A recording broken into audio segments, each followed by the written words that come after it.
Pinipilit nga ni Megan si Monica na gusto nga niya na magkaroon ng proper announcement nga na hindi na nga parte ng Yumi itong si Jenny.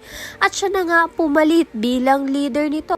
Subalit dahil ayaw na nga ni Monica na palakihin nga ang gulo, kaya naman nga't hindi nga siya pumayag sa kagustuhan nga nito ni Megan. Subalit biglang ang sumulpot itong si Dara at nakauwi na nga siya muli sa Pilipinas. Kaya naman nga't may panahon na nga siya muli sa career nga ng anak niyang si Meg. Sinuportahan niya nga ang kagustuhan nito ni Megan na i-announce nga sa public na hindi na nga kabilang itong si Jenny sa Yumi.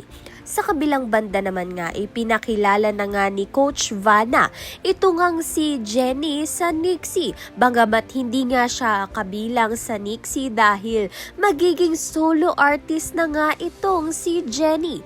Kaya naman nga't kaabang-abang na nga ito. Isa sa kauna-unahang nakaalam na solo artist na nga itong si Jenny. Ito ngang si Chika Nini. Kaya naman nga't mabilis na nga lang niyang ikakalat ito sa social media. Kaya naman nga tiyan at iba pa ang dapat nating pakaabangan. Maraming salamat sa iyong panunood.